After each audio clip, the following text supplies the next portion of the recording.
This week, man, really cool guests on the show. We've got a guy called Ali Stevenson who started up this cool brand called Turntable. I love this because it encompasses music and whiskey. And I know you're a big music guy. I'm a big music guy. Your tastes in music are a little bit different from mine, you country boy, you.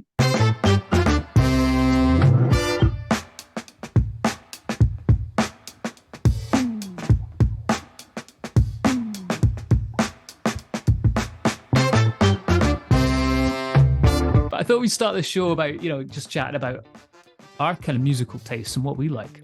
I think one of the funniest things about you, or I should say the coolest thing about you, is your ability to play the piano and just completely play from ear, which we've had a lot of fun times just sitting around the piano where you've just been playing it and we just got a bottle of whiskey sitting there. And we have, haven't we? Yeah. So I grew up with music. So that's the other thing as well. Like I grew up with pianos in the house. I've always played piano, play the drum kit, I play guitar. I know you play the drums as well, Mitch, right? You're pretty handy in the old sticks and pads. Yeah, I used to be in a band, mate. One man band, like one man band, yeah.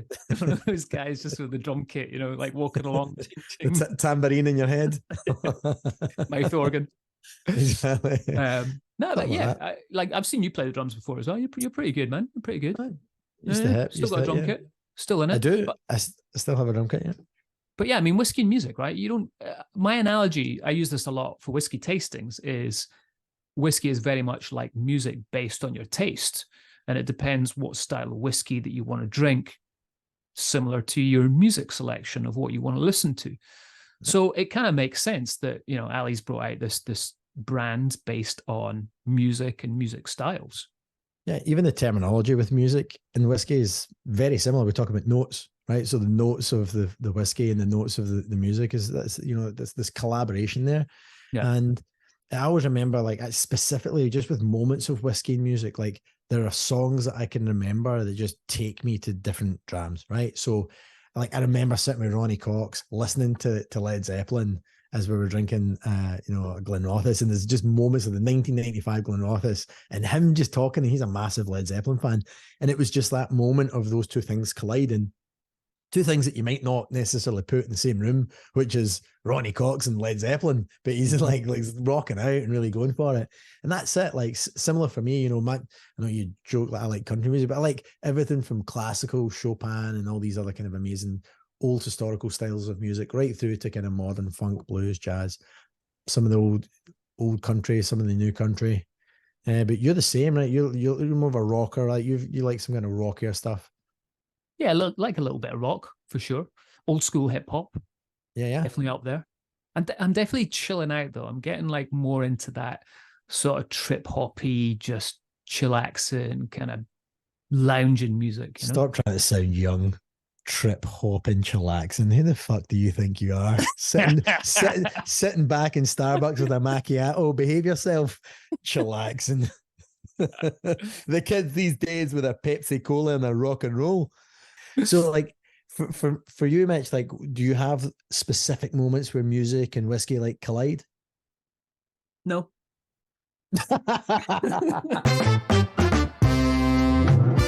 Here at the podcast, for those of you who listen to the show regularly, you'll know that we dive into the world of whiskey. Not just the big names and the heavy hitters, but we also get into the weird, wild, and wacky side of whiskey and whiskey news. And of course, we're all about shining a light on those amazing folks who bring us unique small batch spirits. I'm pleased to say that today that is the case, and I'm joined by a guest who is doing just that. Today I've got on the show Ali Stevenson, part of the duo behind Turntable Spirits, and we're going to get into Ali's story with regards to crafting a new experience, all about the magic of music and whiskey. Ali, welcome to the show, man. How are you getting on this fine morning? And have you had a whiskey yet? No whiskey yet. Unfortunately, I was driving this morning, but no whiskey just yet. But thanks very much for having me. It's great to be on, and yeah, I'm doing well. Good, man. Good. And you're in Fife right now, you were saying? Yeah, in Fife. So away travelling to the Art of Drinks in the Netherlands tomorrow. So I had to drop my dog off with my parents for the weekend. So I'm down at theirs just now. You guys sent me a sample package. I want to say it was about maybe 4 or 5 months ago from as we record this. Straight away, as soon as I opened the package, I was a huge fan. Just love the packaging. I want to get into the names of what you guys have called your whiskies. We need to tell everyone that because they're just superb. And I went through your whiskies a while back and I thought they were absolutely banging. Can you tell us a little bit more, firstly, about yourself? And I know your brother's involved in this as well. How did you guys get into it? What's your music background? What's your whiskey background? Let's go. Let's spill the beans, man. So Gordon and I started Turntable together, Turntable Spirits. We launched with 3 limited editions in April this year and followed up with 3 core range releases. That's August, September. So been really exciting, going great so far. But basically, we both worked in the Scotch whisky industry for about 10 years or so. So I'd worked with Benriach, Glendronach, Glenglassaugh, Glenallachie, some really awesome brands. And Gordon worked with Inverhouse for 9 years. So they have some really, really cool single malts as well. Balblair, Old Pulteney, Speyburn, Annock. So really, really great brands. And he also worked at Douglas Lane for a while. And we'd both been fortunate enough to kind of travel the whiskey world quite far and wide over the last decade. And one frustration we'd always kind of shared is this perception around the world that single malt always seems to be the quality and blends are very much the volume. And we really wanted to challenge that perception in some ways. So we always kind of thought actually blending started very much with the kind of best intentions. It started all about flavor development, quality, consistency, and ultimately that's really driven the success of the Scotch whisky industry. Now, I mean, through a long period of time, I think the direction has maybe changed a little in terms of the supply wasn't always there to keep up with the new global demand. So blends maybe changed a little in terms of obviously the volumes had to grow, so casks were used more and more times. The percentage of grain whiskey went up. The whiskies got younger, so sometimes maybe the quality wasn't quite what it once was when it started. And then we also kind of thought to ourselves, there's been this amazing boom in single malt Scotch whisky over the last 20 or 30 years. And there's no doubt that's very much driven by quality, but we also believe that today's consumer really wants to feel attached to the brand itself. They want more information about how the whiskey's made, who is making it, where it's coming from, the history, the casks. So started Turntable with this idea, could we try and take the best from both categories in some way? Could we take the sort of creativity and scope for innovation, flavour development that you'd find in the world of blending, but combine that with the care to detail and the transparency and the connection that you'd find in the world of single malt, create something unique, special, and hopefully really improve the perception of blended whiskies as an overall category. So that's a little intro to what we're doing at Turntable. I mean, I guess our musical background for Gordon and I is fairly minimal in terms of we have no musical talent at all, but you guys aren't going to start up a band or anything? No, absolutely not. But it's definitely a second love for us behind whiskey. Like we've always loved music growing up, going to loads of concerts, and I guess we just love this connection between whiskey and music as well. Just in terms of, I always think it's. I want to get into that in a second, but I want to rewind a little bit. I mean, you dropped a couple of big names there that you guys worked for. But what did you do for them? Were you part of the blending department? Were you marketing? What was the story there? So I'd say it's I mean, we both have a bit of a sales background, especially internationally, and that was definitely my background at Benriach, Glendronach, Glenglassaugh. I joined Glenallachie just at the beginning of their journey now, where it was when Billy Walker and a small team acquired the distillery from Pernod Ricard. So I think there was only 5 of us at the beginning there, and I worked there for 3 years. So it was a really amazing learning experience because you just got so much access to all different departments, and such a great learning curve in terms of getting underneath the skin of all the stock and bringing a completely new range, new portfolio to the whiskey world. So I mean, I've been very fortunate through my career through the last 10 years to work very closely with Billy, and I would say latterly, especially at Glenallachie, got to work much closer on the whiskey side of things as well, which was a great learning curve. Gordon, as I said, very much international sales, and then I think with Douglas Lane, similarly got a real better understanding of blending and whiskies coming from many different distilleries, and the sort of wood management cycle and how to nurture those spirits. So I'd say we both have a commercial sales background, but have been trying to get as close to the production and blending side as we can for the last 5 years or so. Very cool, man. So, I mean, from my point of view, I think we've got a lot of similarities. We're both in the corporate world, and then we've both gone solo. So I know my challenges that I had with doing that. And, one of them is you're not getting that regular paycheck coming in every month. You're doing it for yourself. But I didn't have the huge investment of producing a whiskey, producing the packaging, going out and finding the kind of the whiskey to put into it. How is that for you guys? I mean, that must have been a big conversation and a big step moving away from corporate as well, right?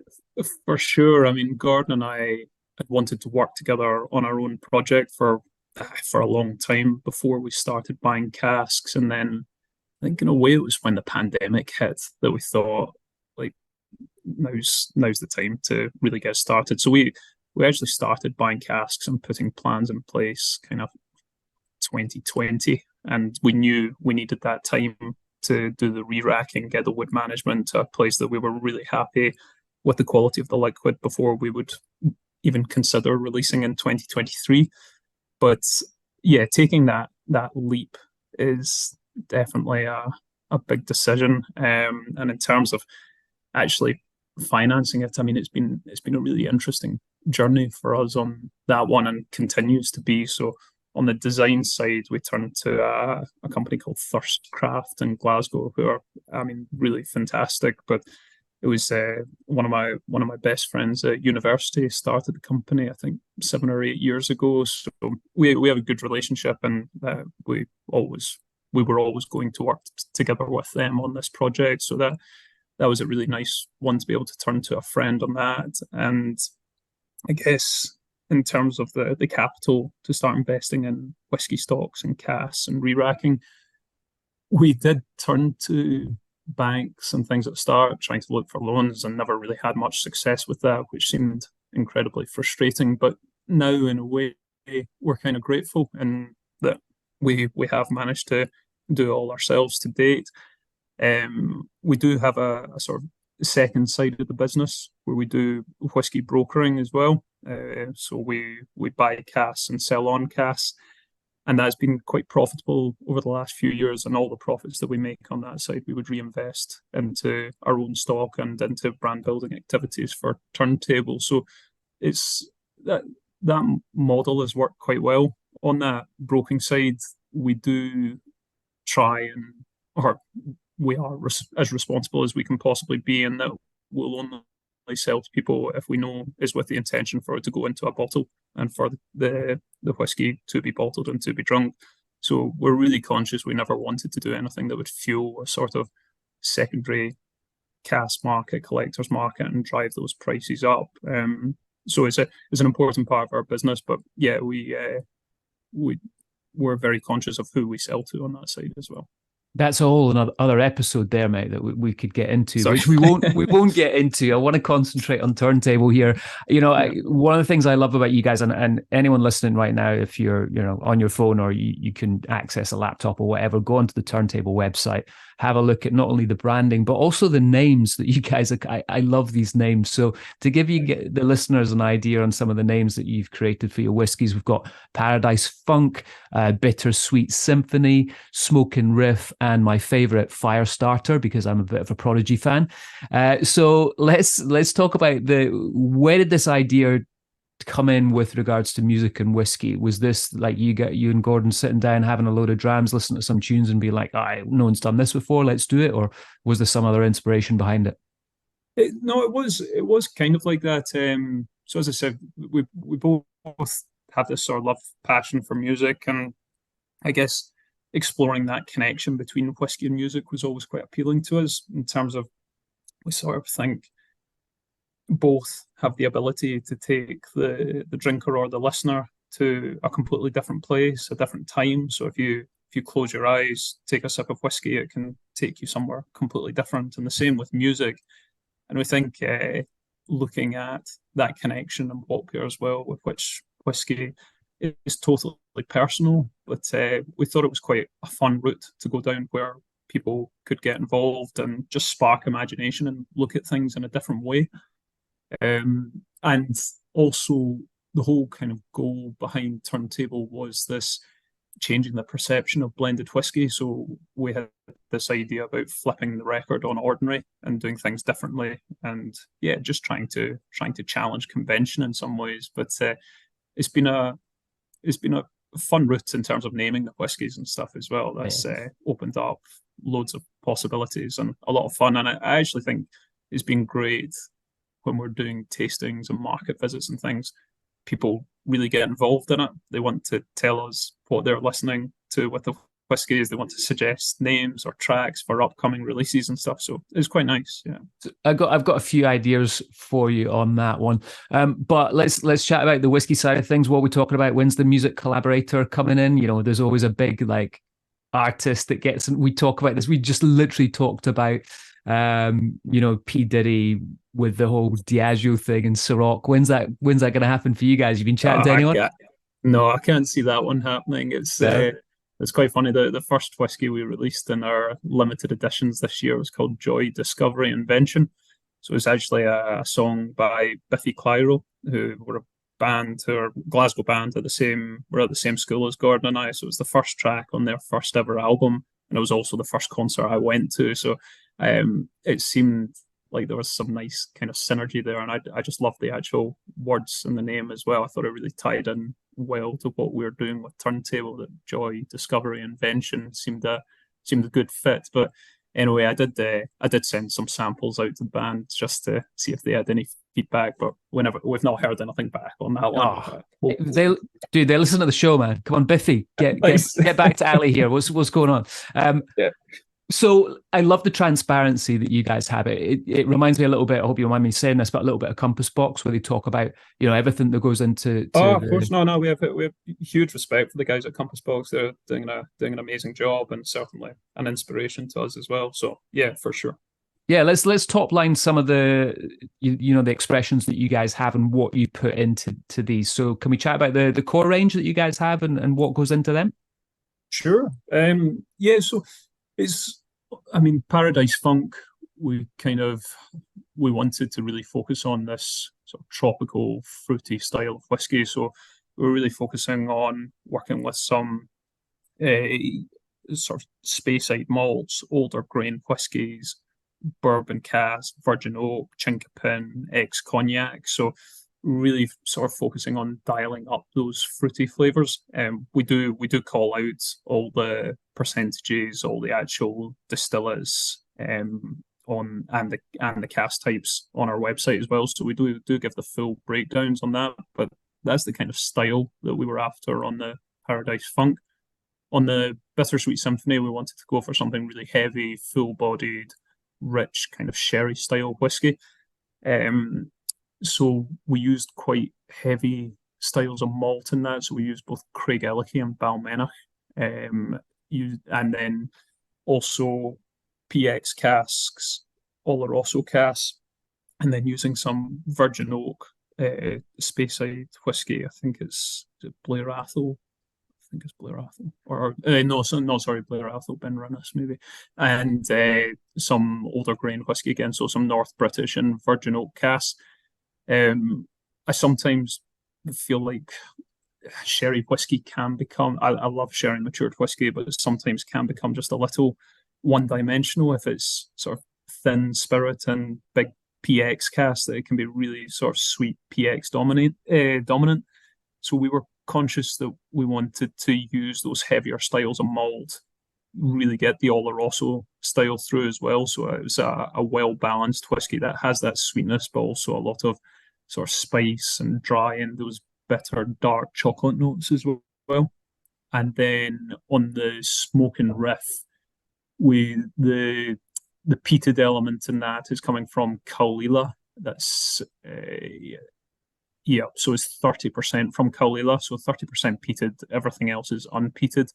And then we're combining that sort of campfire salty smoke style with some sherry matured whiskey again, so quite a lot of PX coming from Craigellachie and Knockdhu, I think, and then with some North British virgin oak. So this one, again, really well balanced peated whiskey, that the first flavour you get is that sort of salty campfire smoke, but then really softens and mellows into some of those sherry matured flavours as well. So we've been delighted with the feedback. That's excellent, man. You guys should be very proud. When you sent me the samples, I was really impressed with everything you guys are doing. Thanks so much. I think small batch blenders like yourself right now, they're seeing hard times with regards to the casks that they can source. The cost is going up in a huge way. Are you guys seeing that? How are you combating that? How do you see the future as well for Turntable moving forward if we keep moving forward the way we are? Yeah, there's no doubt that some of the cask prices out there and the supply has been tight over the last couple of years, and has been challenging. Fortunately, as I said, we started buying casks 2020 or so, and we managed to get a little ahead of the game on it, and our sort of stock management for us is absolutely critical in everything we do, and we really try to put a focus on long-term planning. So we do have quite a decent stock portfolio now that we have. I think it's around 800 casks or so, and the vast majority have been re-racked into wood that we've sourced directly from the US or from Spain or from mainland Europe, and trying to get that to a point that we're really, really happy with. We're always looking ahead to what the requirements are for stock to continue to grow the brand on the trajectory that we're looking for. So now I would say we're really looking to secure some longer term supply agreements, and even beginning to focus on getting some younger whiskey, new fillings, where we can have full control over the wood management over the entire term. But it's a constant challenge, and one that Gordon and I work pretty closely on. Well, it's great to hear you've got such big stocks that you're sitting on right now. So well done for that. I want to fast forward you 10 years from now into the future. You and Gordon are looking back on yourselves. What advice would you give yourselves right now on starting up a business within whiskey? And that can be good or bad. Probably not just with whiskey. I think starting any business in a way is try to be solution focused instead of problem focused. Things are going to go wrong. It's absolutely inevitable, and try to stay calm and look for the solutions instead of worrying about the problems. So I would say Gordon's better than me at that one, so I lean into him a bit on that. And then, on the whiskey side of things, most advice I would give anyone, and I hope that I continue to do it, is just to always continue to learn and always look for learning opportunities. It's such an exciting industry and it's ever changing, but there is so much to learn, and that's what I love about it. And what are you guys doing in the future? You've just had a new release is come out, so can we talk about that a little bit? Yeah, so obviously the core range was a really big one for us. The three whiskies that we spoke about there, the Paradise Funks, Bittersweet Symphony, Smoking Riff, they come with a different challenge than the first three limited editions, in that we will bottle these again, and we will need to. It's an interesting one. So obviously we would aim for some consistency there, but I would say our goal is different to most blenders, and that I'd say most blended whiskies that you see on the market, the number one priority is consistency. For us, I would say we'll have a consistent style, but we would almost celebrate slight differences in each batch, and that we'll try to bottle the best whiskey we can each time. So if we have some really amazing casks available to us at that time, we're not going to shy away from blending them and using them, because we're afraid that it makes the product a little inconsistent or something that we couldn't replicate in the future. So I would say our core whiskies will almost go on a journey, in that they'll stay in the same flavor style, but each time we bottle there'll be some nuances. And I would think about that the same way I look at single malts compared to blended whiskies. If you look at a single malt, a Speyside 12-year-old, over the last 5 years, most of them would evolve and change a little through the course of time. That's kind of how I view our core range whiskies going. But we have one more limited edition whiskey coming up this year.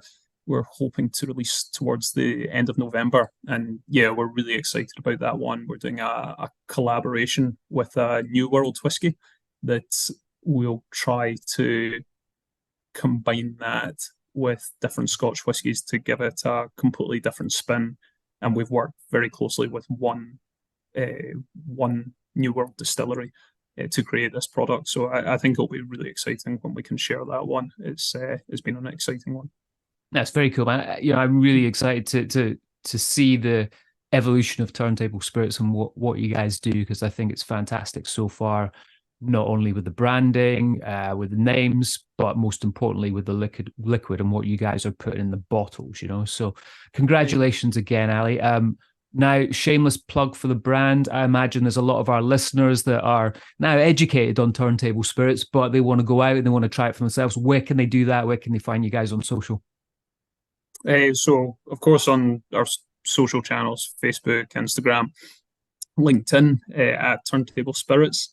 And in terms of finding us in retailers, we're very much focused on specialist whiskey shops. So hopefully getting to most of your local specialist shops, but online you'd find from Master Malt, Abbey Whisky, and a number of others. Yeah. And is that just UK only right now, or have you gone worldwide? No, so that's UK, but we are available in Germany, France, Netherlands, just launching in Switzerland. We're in Taiwan. We're just launching in Canada, and we have a few other markets lined up. So we're hoping to be in Japan, Korea, Hong Kong by early next year, and hoping also to be in Poland, Denmark, Belgium within the next few months as well. So we'll have a nice international footprint there as well. Fantastic, Ali. Well, listen, it's been great chatting to you, man. Hopefully we can do it in person over a dram, not first thing in the morning next time. But, all the best. I look forward to seeing what's going on with Turntable. Thank you for your time to be on the show as well, man. Awesome. No, thanks so much for having me. It's thanks so much for the support. We really appreciate it. Yeah, so since I spoke to Ali, the cool thing that they've actually done is they've teamed up with Starward. So Turntable and Starward have teamed up. Starward, we've had David Vitale on the show before, really great brand out of Australia, doing a lot of really funky, cool things.